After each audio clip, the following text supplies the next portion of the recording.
Hello everyone, I'm Dr. Susan Hopkins. I'm a mom, I'm an educator, I'm the executive director of an organization called the Merit Center and a second one called Self-Reg Global, and I am coming to you from my home country, Canada. It's a pleasure to be part of the World Forum this year, and I'm really looking forward to talking about two different areas related to children's self-regulation, okay? And so we will be exploring self-regulation through the lens of the work of Dr. Stuart Shanker. So that is the founder of the organizations that I run, and that is looking at it as understanding stress and learning to manage energy and tension. And there's 5 practices. It's not just thinking about it, this is figuring out what to do about it, okay? And so my first talk is going to explore the area of stress behavior versus misbehavior. So I want you to think about something that you've experienced with your children, or it could be your nieces and nephews, or if you're an educator,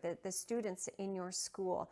And let's imagine they're doing something that you don't want them to do, or they're getting into fights, or they're arguing, or they're refusing to comply, or maybe you have children taking off and you don't even know where they are, or you can't get them off of technology. Any of the challenges that you face as an adult supporting children can be thought about differently through the lens of self-regulation, because here's the reality. We can try the strategies where we can try things like timeout or punishments and rewards, or we can try sticker charts, or we can try taking away rights in all sorts of different ways, and it does not solve the problem. You'll see it coming up again and again and again and again.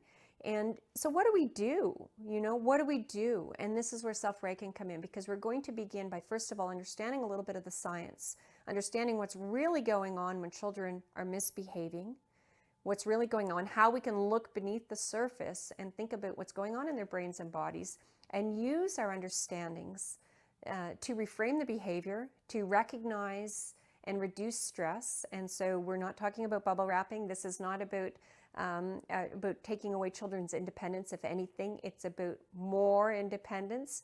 But it is about realizing that well-being is holistic. How we're experiencing the biological domain, the physical stress, how we're experiencing the emotional domain, cognitive stress, social stress, pro-social stress, taking on the stress of others and things like empathy, how all of those areas are affecting us are something that we can begin to unpack and recognize when we have children in our lives that have more stress than they can manage, and we know what to do about it. And then the 4th and 5th practice, so reframe behavior, recognize and reduce stress, and then the 4th one is becoming stress aware. So we'll be exploring ways that you can notice when you're in a just right state, and notice when you're not and know what to do about it to get back to that state. And step number 5 is all about restoration. So many of us are so depleted right now, and we just can't lend children our calm if we don't feel calm. We can't. And so recognizing that taking care of our well-being includes restoration. It includes joy. It includes, and I'll bring to you lots of strategies about how to do this, but connections and time together. So those are the 5 that we'll be looking at. We'll be thinking about some of the most challenging behaviors in children, how to reframe them, how to see it differently, and what to do instead. In my second session, I will be talking about stress behavior in ourselves, you and me, right? So it's really important that we recognize that we can't pour from empty cups. As adults, we have been through a lot in the last couple of years. Your situation, your context is different from mine, but we've all been living through a global pandemic. We've all experienced that in different ways. Many of us have had children that have not been in school. Many of us have had family members that are struggling. We're trying to maintain and be everything to everybody. And we're finite. You can think about it like we have a battery, and our battery's always running on empty. And our brain and body has ways of giving us a little burst of energy, if we're running on empty. But at what cost?